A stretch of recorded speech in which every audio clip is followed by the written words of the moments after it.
ada catatan untuk tim nasional Indonesia di mana ada gap quality antara pemain inti dengan pemain cadangan.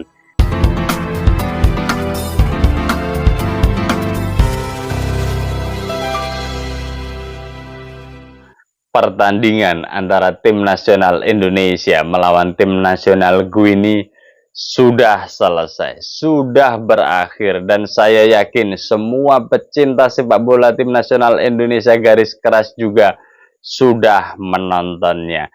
Hasilnya sudah kita ketahui bersama, di mana tim nasional Indonesia harus mengakui keunggulan dari tim nasional Guinea dengan skor 1-0. Artinya tim nasional Indonesia belum mampu atau gagal lolos Olimpiade Paris. Terlepas dari apapun itu hasilnya, ya, hasilnya memang kurang menyenangkan bagi kita semuanya, akan tetapi secara perjalanan kita harus apresiasi setinggi-tingginya untuk para pemain tim nasional Indonesia yang sudah bekerja keras, Sintayong, PSSI, Pak Erick Thohir yang sudah membuat tim nasional Indonesia U23 ini melangkah sampai sejauh ini. Bahkan kalau kita lihat pertandingan tadi, sebenarnya secara permainan kita tidak kalah. Tim nasional Indonesia sudah sangat bermain, sangat bagus sekali. Bahkan Guinea juga tidak istimewa banget ya. Artinya ya kualitasnya masih setara lah, tidak seperti yang digembar-gemborkan yang ada 15 pemain bermain di luar negeri, bermain di liga top dunia, dan saya tidak melihat itu sebagai sebuah keistimewaan dan tidak muncul pada pertandingan tadi. Ya, dan golnya pun tercipta lewat titik putih atau lewat penalti. Saya pikir ini adalah bagian dari keberuntungan Guinea ya, dan kita yang kurang beruntung. Akan tetapi melihat pertandingan tadi dan pertandingan sebelumnya, ada catatan untuk tim nasional Indonesia di mana ada gap quality antara pemain inti dengan pemain cadangan.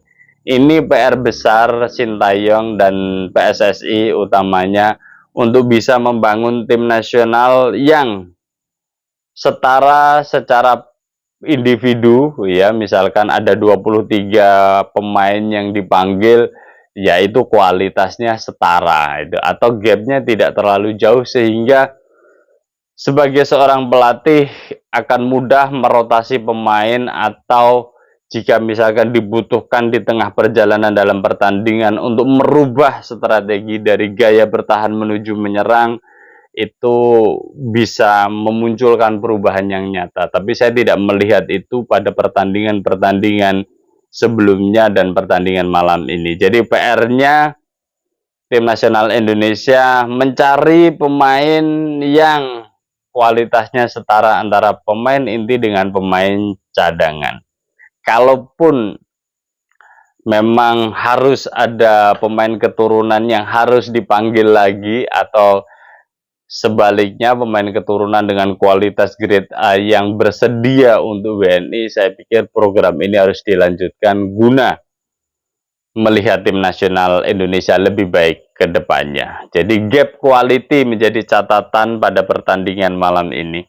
Terus kemudian yang kedua, ya, PSSI, Pak Erick Thohir harus berpikir berkaitan dengan sistem atau regulasi terhadap para pemain Indonesia yang bermain di luar negeri dan di dalam negeri, tentunya dengan satu catatan: jika tim nasional Indonesia memanggil, maka wajib hukumnya dengan atau tanpa kalender FIFA, klub harus mengizinkan dan melepasnya untuk tim nasional Indonesia.